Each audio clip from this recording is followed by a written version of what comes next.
Children, welcome to online learning class. We'll be learning social science for class 5.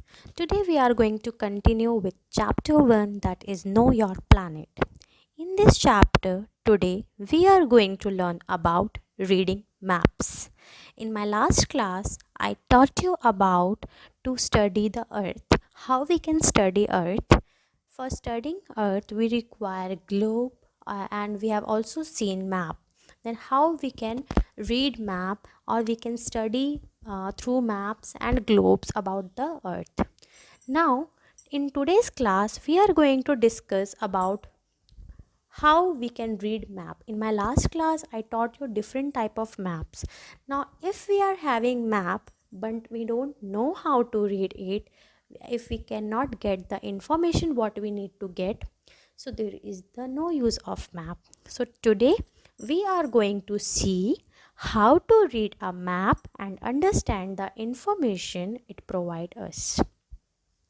Now do you agree every map has some information inside it?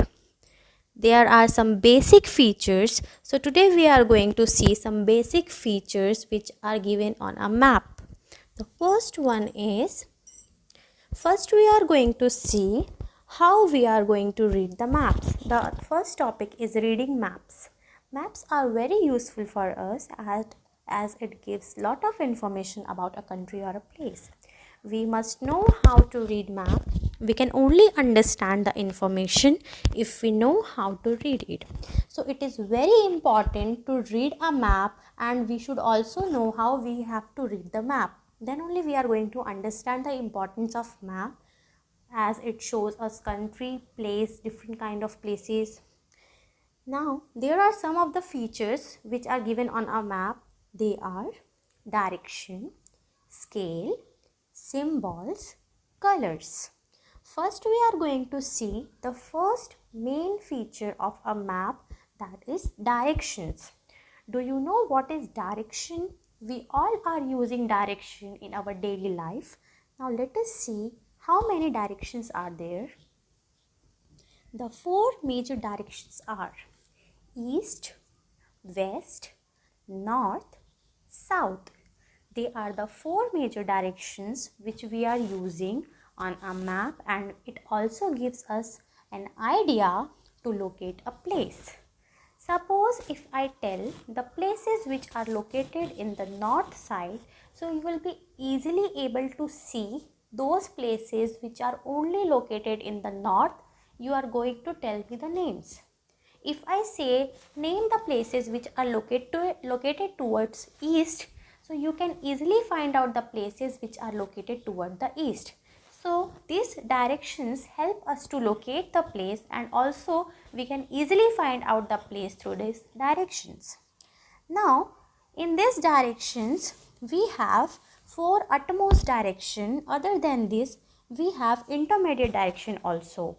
What is this intermediate direction? The directions in between the major directions are known as intermediate directions. They are connecting one direction with the other direction. Now here you can see a image, and in this image you can see northeast lies between the north and the east. Northwest lies between north and west. Southeast lies between south and east. Southwest lies between south and west. So the major directions in between those directions, the directions which are coming, they are known as, they are intersecting, or we can say they are coming under the two directions, they are known as intermediate directions. So now let us quickly recap the four intermediate direction. The first one is northeast, second one will be northwest, third one will be southeast, and fourth one will be southwest. So we have four major directions, and after that we have seen four major intermediate direction. Now our next topic is scale. Now on a map, scale also plays very important role. Can you imagine, without scale or without a proper measurement we can not calculate, or we cannot see the places also where they are exactly located. Here you can see some of the degrees which are locating the places, and these all places are located because of this scale. The scale of a map is a ratio between the map distance and the actual distance. So scale basically represents, it is the, we can say that scale is the ratio between the map distance and the actual distance between two places. From scale we can easily find out the places which have the ratio between the map distance and the actual distance between two major places. Another feature which help us to read a map is symbols. Now different symbols are used to represent different features on a map. For example, rivers, mountains, temples, church, dams.